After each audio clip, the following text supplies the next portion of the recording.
Assalamualaikum warahmatullahi wabarakatuh. Halo semuanya, selamat datang di video pembelajaran tentang laut teritorial dan zona tambahan. Perkenalkan, nama saya Udil Amri dengan NIM 1222071111341. Di sini saya akan mempresentasikan materi tentang pembelajaran laut teritorial dan zona tambahan.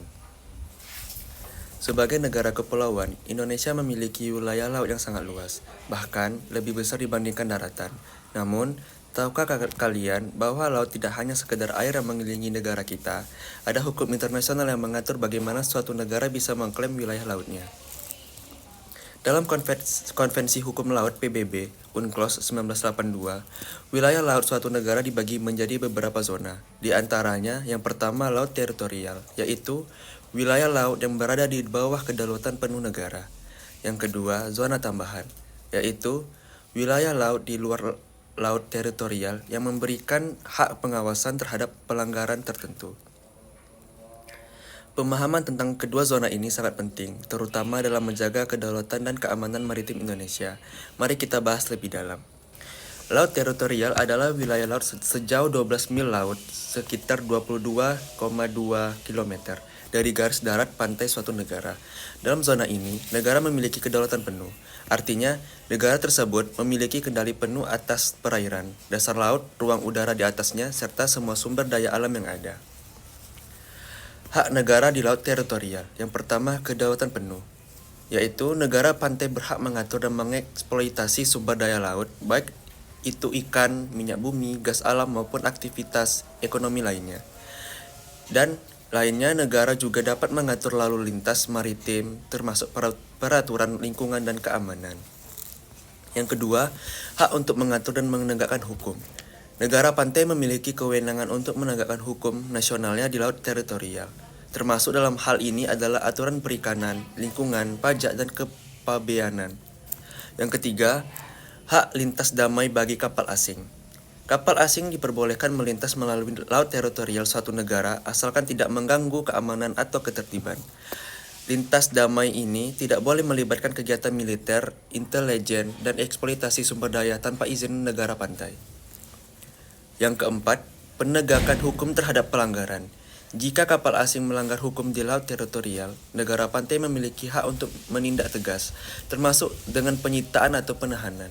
Indonesia memiliki kebijakan, yaitu penenggelaman kapal asing yang melakukan pencurian ikan di laut teritorial, sebagai upaya perlindungan sumber daya laut. Contoh kasus di laut teritorial. Yang pertama, sengketa Laut Cina Selatan. Beberapa negara ASEAN bersengketa dengan Cina terkait klaim batas laut teritorial mereka di perairan strategis ini. Yang kedua, illegal fishing di Indonesia. Kapal-kapal asing dari Vietnam, Cina, dan Thailand sering tertangkap melakukan pencurian ikan di perairan Natuna dan Laut Jawa. Zona tambahan adalah wilayah laut yang berbatasan dengan laut teritorial dan memiliki lebar maksimum 24 mil laut, sekitar 44,4 km dari garis dasar pantai. Berbeda dengan laut teritorial, di zona tambahan negara tidak memiliki kedaulatan penuh, tetapi tetap berhak melakukan pengawasan dan penegakan hukum terhadap pelanggaran tertentu. Hak negara di zona tambahan. Yang pertama, pengawasan terhadap pelanggaran hukum. Negara dapat mencegah dan menindak pelanggaran yang berkaitan dengan yang pertama, bea cukai dan pajak, mencegah penyelundupan barang ilegal. Yang kedua, imigrasi, mengawasi masuknya pendatang ilegal. Yang ketiga, sanitasi dan kesehatan masyarakat, mengontrol penyebaran penyakit melalui jalur laut. Yang kedua, tidak memiliki kedaulatan penuh, yaitu kapal asing masih diperbolehkan melintas bebas di zona tambahan. Tetapi jika ada indikasi aktivitas ilegal, negara berhak melakukan intervensi. Yang ketiga, mencegah kejahatan maritim, yaitu zona tambahan berfungsi sebagai area perlindungan ekstra sebelum kapal asing mencapai laut teritorial. Yang kedua, beberapa negara menggunakan zona ini untuk mengawasi aktivitas perompakan, perdagangan narkoba, dan penyelundupan manusia. Contoh kasus di zona tambahan. Yang pertama, Indonesia dan illegal fishing. Banyak kapal asing tertangkap melakukan aktivitas ilegal di zona tambahan sebelum masuk ke laut teritorial Indonesia. Yang kedua, pengawasan terhadap kejahatan maritim. Negara-negara seperti Amerika Serikat, Australia sering menggunakan zona tambahan untuk memantau penyelundupan narkoba dan perdagangan manusia.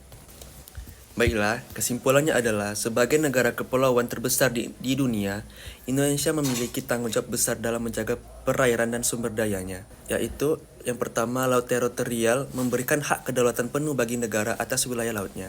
Yang kedua, zona tambahan memberikan hak pengawasan tambahan untuk mencegah pelanggaran hukum yang merugikan negara.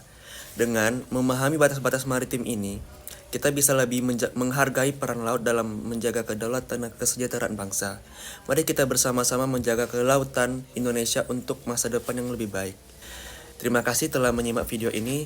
Jangan lupa like dan share agar semakin banyak orang yang memahami pentingnya batas maritim negara kita. Sekian materi yang dapat saya sampaikan. Lebih dan kurang saya mohon maaf. Wabillahi taufik wal hidayah. Assalamualaikum warahmatullahi wabarakatuh.